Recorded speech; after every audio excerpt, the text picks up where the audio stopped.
بزرگان محترم عزیز سنتے میں نے آپ حضرات کے سامنے قرآن مقدس کی ایک آیت تلاوت جس میں اللہ تبارک و تعالیٰ نے یہ ارشاد فرمایا کہ نبی کریم صلی اللہ علیہ وسلم کی ذات تمہارے لیے بہترین نمونہ ہے، عبادات کے اندر، معاملات کے اندر، معاشرت کے اندر، حتیٰ کہ دنیا کی ہر چیز کے اندر نبی کریم صلی اللہ علیہ وسلم آپ کے لیے ایک آئیڈیل ہے، یعنی آپ کو نبی کریم صلی اللہ علیہ وسلم کی زندگی دیکھ کر زندگی گزارنی ہے۔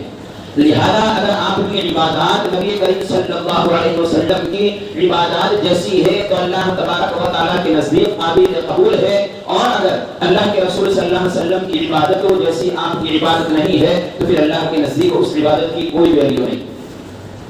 اسی طریقے سے معاشرت کے اندر اگر آپ کا رویہ اللہ کے رسول صلی اللہ علیہ وسلم جیسا ہے تو پھر اللہ تبارک و تعالیٰ کے نزدیک وہ ثواب حاصل کرے گا، اور اگر آپ صلی اللہ علیہ وسلم جیسا نہیں ہے تو پھر اللہ تعالیٰ کے نزدیک اسے کوئی ثواب نہیں ملے گا۔ اسی طریقے سے ہماری شادیاں، ہمارے نکاح آپ صلی اللہ علیہ وسلم کے طریقوں کے مطابق ہوگے تو وہ اللہ تبارک و تعالیٰ کے نزدیک باعث اجر و ثواب ہوگے، اور اگر حضور کے طریقوں سے ہٹ کر جیسا کہ آج کل ہو رہے ہیں یہ نکاح اللہ تبارک و تعالیٰ کے نزدیک، یہ شادیاں جس کے اندر یہودیوں اور عیسائیوں اور ہندوئیت کی رسومات اور طریقے پائے جاتے ہیں، ایسی شادیاں اللہ تبارک و تعالیٰ کے نزدیک باعث اجر و ثواب نہیں ہے، آج کل ہو رہا ہے۔ اور یہ موضوع اس لیے چنا کہ لگاتار 2-3 مہینے کے اندر ہمارے گاؤں میں شادیاں ہی شادیاں ہیں، اور اس کے اندر ایسے خرافات، ایسے رسومات ہوتے ہیں کہ اللہ کی پناہ، اللہ کی پناہ۔ ان شادیوں کو جسے اللہ کے رسول صلی اللہ علیہ وسلم نے فرمایا کہ یہ تمام انبیاء کی سنت ہے، اسے خرافات کا اور گناہوں کا اڈا بنا دیا ہے لوگوں نے۔ شادی کے اندر صرف 6 بنیادی چیزیں ہیں، 7ویں چیز شادی کے اندر ہے ہی نہیں، لیکن آج ہماری شادیوں میں اتنی چیزیں پائی جاتی ہے کہ اگر انسان گن نہ سکے تو گن نہیں سکتا۔ نکاح کے اندر 2 فرض ہے، ایک واجب اور 3 سنتیں ہیں، یہ 6 چیزیں ہیں، 7ویں چیز شریعت مطہرہ کے اندر نہیں ہے۔ 2 فرض، پہلا ایجاب اور قبول، کہ میں نے آپ کو نکاح میں دیا، اس نے کہا کہ میں نے اسے اپنے نکاح میں قبول کیا، یہ ایجاب و قبول یہ فرض ہے۔ دوسری چیز 2 گواہوں کا ہونا، یہ فرض ہے۔ تیسری چیز مہر کا ہونا، یہ واجب ہے۔ 3 چیزیں اور 3 سنتیں ہیں۔ پہلی سنت خطبہ نکاح، دوسری چیز جو سنت ہے چھٹکارے تقسیم کرنا نکاح کے بعد، اور تیسری سنت جو بیان کی گئی وہ ولیمہ۔ ان 6 چیزوں کے علاوہ 7ویں چیز نہیں۔ اب آپ تصور کریں، دل پر ہاتھ رکھ کر بتائیں کہ کیا ہماری شادیاں اور ہمارے نکاح ان 6 چیزوں کے اندر منحصر ہے؟ جتنا بڑا عبادت گزار ہوگا لیکن وہ لڑکے کی چوٹ نہیں کہہ سکتا کہ ہاں میرے یہاں لڑکے کی شادی ہوئی صرف یہ 6 چیزیں ہوئی، میرے یہاں لڑکی کی شادی ہوئی صرف اس کے اندر یہ 6 چیزیں ہی میں نے کی ہے، 7ویں چیز میں نے نہیں کی۔ کوئی عالم متقی محدث ہوگا وہ بھی یہ دعویٰ نہیں کر سکتا، کیوں؟ اس لیے کہ معاشرہ ہمارا ایسا بن چکا ہے، اور ہم لوگ تو اس لیے اس کام کرتے ہیں کہ مخلوق کو بتانا ہے، ہمیں خالق کو نہیں بتانا۔ صرف فرق اتنا ہے کہ اللہ کے رسول صلی اللہ علیہ وسلم کو اور صحابہ کرام کو رب کو دکھانا ہوتا تھا، مخلوق کو دکھانا نہیں ہوتا تھا۔ آج فرق یہ ہو گیا کہ ہم کرتے ہیں مخلوق کو دکھانے کے لیے، اللہ ناراض ہوتے ہو تو بھلے ہو، لیکن میرے رشتہ دار اور میرے متعلقین ناراض نہیں ہونے چاہیے۔ بزرگ کو بتا کہ ایمان کا کون سا درجہ ہے؟ ہم اس نبی کے طور طریق کو بھول گئے کہ اللہ نے کہا اگر اس نبی کے طریقوں پر چلو گے تبھی تم منزل مقصود تک پہنچ سکتے ہو اور کامیابی مل سکتی ہے۔ اگر اس سے ہٹے اور پھر کامیابی تلاش کر رہے ہو تو تم سے بڑا احمق اور تم سے بڑا بیوقوف کوئی نہیں۔ آج ہمارا حال یہی ہے کہ حضور کے طریقوں کو چھوڑتے ہیں اور کامیابی تلاش کر رہے ہیں غیروں کے طریقوں میں۔ نبی کریم صلی اللہ علیہ وسلم کے دشمن کے طریقوں میں ہم کامیابی تلاش کر رہے ہیں۔ بزرگوں، اس کے اندر تم پوری زندگی کامیابی تلاش کرو لیکن کبھی تمہیں کامیابی میسر نہیں ہو سکتی۔ آج دیکھو شادیوں کے اندر کیسے کیسے رسم و رواجات پائے جا رہے ہیں، اور ایک تھی اللہ کے رسول صلی اللہ علیہ وسلم کے زمانے میں شادیاں۔ جناب فاطمہ الزہرا رضی اللہ تعالی عنہا اور حضرت علی رضی اللہ تعالی عنہ کی شادی ہمارے لیے ایک مثال ہے، اور اللہ کے رسول نے یہ شادی کر کے اپنے امت کو یہ پیغام دیا کہ اس طرح کی شادیاں کرو. اور اللہ کے رسول صلی اللہ علیہ وسلم نے حدیث کے اندر فرمایا ان اعظم النکاح برکۃ ایسرہ مقولہ کہ سب سے برکت شادی، سب سے برکت والی شادی، جس شادی کے اندر برکت ہو وہ شادی یہ ہے کہ جس کے اندر کم سے کم خرچہ ہو. اور ہمارے دور میں غریب باپ کو اگر اپنی لڑکی کی شادی کرنی ہو تو نارمل خرچہ 5 لاکھ مان کے ہی چلو. ایسے آتے ہیں کسی دن ہمارے پاس کہ والد کے پاس لڑکی کو دینے کے لیے پیسے نہیں ہوتے، لڑکی کا خرچ کرنے کے لیے اپنے پاس پیسے نہیں ہوتے، لوگوں کے پاس سے وہ سود پر پیسے لا کر اپنی لڑکیوں کی شادی کر رہا ہے. کہیں اور کی بات نہیں، میں ہمارے گاؤں قصب کی بات کر رہا ہوں. آپ کو بہت سے گھر میں ایسے مل جائے گی، باپ نہیں دینا چاہتا، وہ دل سے تو ناراض ہی ہوتا ہے، لیکن بس کے معاشرہ ایسا بن چکا ہے کہ اگر میں نے میری لڑکی کو نہیں دیا پلنگ تجوری کباڑ فریج تو میرے رشتے دار باتیں کریں گے، گاؤں والے باتیں کریں گے کہ دیکھو لڑکی کی شادی کی، لیکن لڑکی کے باپ نے لڑکی کو کچھ نہیں دیا. کیونکہ ہمیں تو مخلوق کو بتانا ہے نا، ہمیں تو رشتے داروں کو بتانا ہے، ہمیں کا اللہ تبارک و تعالیٰ کو بتانا ہے. میں ریاض پہ پیسے لاؤں گا 10 ٹکا، میری لڑکی کو ساری چیزیں دکھا کیوں کہ میرے رشتے دار ناراض نہ ہو جائے اور میرے متعلق باتیں نہ کریں. اور میں کہوں گا کہ یہ باتیں کرنے والے اس وقت پر جو باپ پیسے لایا ہے اس کو اتنا گناہ نہیں ہوگا جتنا گناہ ان پیچھے باتیں کرنے والوں کو ہوگا. کیوں؟ اس لیے کہ یہ قدم کیوں اٹھایا اس نے؟ یہ مجبور ہوا تمہاری باتوں کی وجہ سے. اسلام کا یہ فلسفہ ہے کہ لڑکی کے باپ پر ایک پیسہ بھی خرچ نہیں ہے. اپنے دل و دماغ میں یہ بات بٹھاؤ، لڑکی کے والد پر 1 روپیہ 1 پیسہ بھی خرچ نہیں ہے.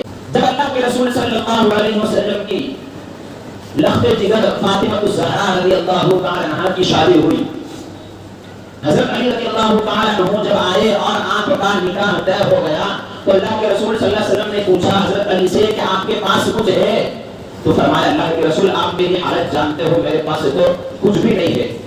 آپ صلی اللہ علیہ وسلم نے فرمایا وہ زراعت جو تم جب میں پہنا کرتے ہو وہ ہے؟ کہاں اللہ کے رسول وہ تو ہے. فرمایا جاؤ اسے بیچو اور اس سے جو پیسہ آئے اپنی ساری شادی کا خرچہ اس سے اٹھاؤ. حضرت علی رضی اللہ تعالی عنہ زرا لے کر جا رہے ہیں بیچنے کے لیے. راستے میں عثمان غنی رضی اللہ تعالی عنہ سے ملاقات ہوئی. فرمایا کہ کہاں جا رہے ہو؟ کہا کہ اللہ کے رسول صلی اللہ علیہ وسلم کی صاحبزادی فاطمہ الزہرا سے میرا رشتہ طے ہو گیا ہے اور مجھے اپنا سارا خرچہ اٹھانا ہے، شادی کا زرا بیچنے کے لیے نکلا ہوں. عثمان غنی رضی اللہ تعالی عنہ نے وہ زرا خرید لی. کچھ ہفتوں کے بعد وہ واپس بھی کر دی ہدیہ. اس وقت واپس نہیں کی، اس لیے کہ اگر اس وقت واپس کرتے تو حضرت علی کو ایک بار اور بوجھ محسوس ہوتا. وہ زنا کے پیسے لے کر اللہ کے رسول صلی اللہ علیہ وسلم کی خدمت میں حاضر ہوئے. اللہ کے رسول صلی اللہ علیہ وسلم نے فاطمہ رضی اللہ تعالی عنہا کی سہیلیوں سے کہا کہ اس میں سے پیسہ نکالو اور اسی پیسے سے فاطمہ کو سجانے کا خرچہ نکالو. کتنا مبارک مذہب ہے! یعنی کہ لڑکی کو سجانے کا جو خرچہ ہوتا ہے وہ بھی لڑکی کے باپ کے ذمہ نہیں ہے، وہ بھی اس کے ذمہ ہے، دلہے اور دلہے کے گھر والوں کے ذمہ ہے. پھر اس کے بعد اللہ کے رسول صلی اللہ علیہ وسلم نے کہا کہ اسی پیسوں میں سے فاطمہ کو جو ضروری سامان دینے کا ہے اس کا خرچہ نکالو. اور روایتوں میں آتا ہے کہ حضرت فاطمہ کو کیا سامان دیا گیا؟ ایک گدا، 2 تکیے جس کے اندر کھجور کی کھال بھری ہوئی تھی، اور ایک مشکیزہ مٹکا کیونکہ کنویں میں سے پانی لانا ہوتا ہے ضروری ہے، اور ایک چکی گیہوں جو وغیرہ پیسنے کی. اس کے علاوہ 2-3 چیزیں تھیں بس، اس کے علاوہ کچھ بھی نہیں. اور اسے جہیز نہیں کہہ سکتے کیوں؟ جہیز تو لڑکی کا باپ دیتا ہے بیچارہ مجبور ہو کر. یہاں تو اللہ کے رسول صلی اللہ علیہ وسلم نے خود علی کے پیسوں میں سے حضرت فاطمہ کو دلوایا ہے یہ سامان. پھر آپ صلی اللہ علیہ وسلم نے کہا کہ اسی پیسوں میں سے فاطمہ کی مہر کا انتظام کیا جائے. اب آپ بتاؤ بزرگوں، اگر آپ صلی اللہ علیہ وسلم کو حضرت فاطمہ کو کپڑے پہنانے ہوتے تو اگر آپ صلی اللہ علیہ وسلم صرف اشارہ کرتے تو جنت سے جوڑے زمین پر اتر جاتے. کیا پریت تھا آپ کے لیے؟ اگر آپ صلی اللہ علیہ وسلم فاطمہ کو بہت کچھ دینا چاہتے تو دنیا کی چیزیں چھوڑ دو، اللہ تعالیٰ جنت کی چیزیں دنیا کے اندر بھیج دیتا. لیکن اللہ کے رسول نے ایسا نہیں کیا کیونکہ امت کو سبق دینا ہے. ان اعظم النکاح برکۃ ایسرہ مقولہ کہ بابرکت شادی اور بابرکت نکاح وہ ہے جس میں کم سے کم خرچ ہو. اگر شادی کے اندر زیادہ خرچ ہوتا ہے تو اس شادی کے اندر برکت نہیں ہوتی، اور جس شادی میں برکت نہ ہو میاں بیوی کے اندر نکاح نہیں ہو سکتا. آخرکار معاملہ پہنچتا ہے طلاق کو. پھر آتے ہیں کہ مولانا کوئی تعویذ بنا دو، بیوی نافرمان ہو گئی ہے، بیوی کہتی ہے شوہر کہنا نہیں مانتا. ہمارے استاد محترم حضرت مولانا اسلم صاحب فرمایا کرتے تھے اب تعویذ نہیں پورے مولانا کو ہی تو گلے میں پہن لے کوئی فرق پڑنے والا نہیں ہے. جب کرنا تھا اس وقت تو نہیں کیا. یہ بزرگوں کا طریقہ ہے. شریعت ہمیں یہ بتاتی ہے. لیکن آج کے دور کی شادی آپ دیکھو, اگر آپ جاؤ گے شادی میں تو ایسا لگے گا کہ مسلمان کی شادی نہیں. یہاں پر یہاں تو غیروں کی شادی ہو رہی. اور ان 6 چیزوں کے علاوہ جو رسم و رواج ہو رہے ہیں, چاہے وہ پیغامنی جس کو کہا جاتا ہے, وہ کیا چیز ہے کہ لڑکی والوں کی طرف سے لڑکے والوں کو دی جاتی ہے کہ اس کے خالہ کی, پھوپھی کی, امی کی, ابا کی, پتہ نہیں پورا لسٹ بھیجتے ہیں لڑکے کے گھر والے کہ یہ ان کی چیزیں لانی ہے. یہ سارا خرچ کون اٹھاتا ہے؟ لڑکی کا باپ. شریعت تو کہتی ہے کہ لڑکی کے باپ پر لڑکی کو سنبھالنے کا بھی خرچہ نہیں ہے. اور یہ پورا لسٹ بھیجتے ہیں کہ فلاں کے لیے سونے کی چیز اور فلاں کے لیے چاندی کی چیز. اور پھر بری اور مانگنے کا رواج ہوتا ہے, وہ لڑکے کی طرف سے دیا جاتا ہے لڑکے والوں کو. اسلام تو کہہ رہا ہے کہ صرف 6 چیزیں, 7ویں چیز نہیں ہے. بزرگوں رواج کو چھوڑو, خرافات آج کل کی شادیوں میں پائے جا رہے ہیں. شادی سے 15 دن پہلے دلہے کے گھر دوستاروں کا بیٹھنا شروع ہوتا ہے, اور وہ دوستار آ کر کرتے کیا ہے؟ جوا کھیلتے ہیں. وہاں شراب کے جام چھلکائے جاتے ہیں. حقیقت ہے یہ. ہو سکتا ہے آپ تعجب میں پڑو کہ یہ ہو رہا ہے. پوری رات جوا چلتا ہے, اور کم وقت لڑکی کے ماں باپ وہ اتنے گر ہوئے ہیں, ان کی غیرت اتنی مر چکی ہے کہ صرف پیسہ دیکھ کر اپنی لڑکی کو جہنم کی آگ میں دھکیل دیتے ہیں. صرف پیسہ منڈال ہوتا ہے اور کچھ نہیں. یاد رکھو, اللہ کے رسول صلی اللہ علیہ وسلم نے فرمایا, حضور صلی اللہ علیہ وسلم کا ارشاد ہے کہ اگر کہیں دیکھو تو دینداری دیکھ کر شادی کرو.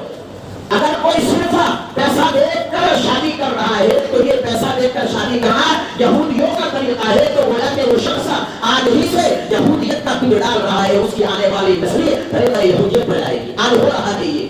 لڑکی کے منع کرنے کے باوجود بھی اپنے کانوں سے سنے ہوئے جملے بزرگوں, میں نے خود اپنے کانوں سے سنا, حالانکہ پتا ہے کہ 2 نمبر کی کمائی وہاں پر ہو رہی ہے, سب جانتے ہیں, پورے گاؤں کو پتا ہے. لیکن لڑکی کی ماں یہ کہہ رہی ہے کہ میری بچی تو جائے گی تو پیسوں پہ ملے گی. استغفر اللہ. یہ ماں کے جملے ہیں.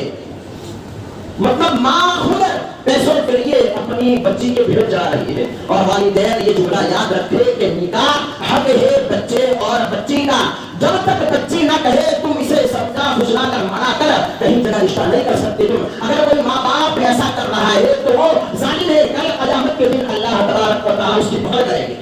اسی لیے تو جب تک دلہا اور دلہن نہ کہے کہ میں نے قبول کیا, قبول نہیں ہوتا. اگر یہ لڑکی لڑکے کا حق نہ ہوتا تو ماں باپ کہنے سے قبول ہو جاتا, لیکن نہیں ہوتا. پتا چلا کہ یہ حق ہے بچوں کا. اور ایک بات دوسرے کو پتا تھا, چلو مسئلے پوچھنے کے لیے فون آتے ہیں کہ فلاں جگہ شادی ہے, کیا وہاں ولیمے میں جانا چاہیے نہ جانا چاہیے. نام نہیں لیتا لیکن سب سمجھ جائے گے انشاءاللہ. تو صاف بتا دوں میں آپ کو, اگر آپ کو یقین ہے کہ فلاں جگہ حرام کا پیسہ آ رہا ہے, یا لڑکی کے باپ نے یا لڑکے کے باپ نے فلاں کے پاس سے بطور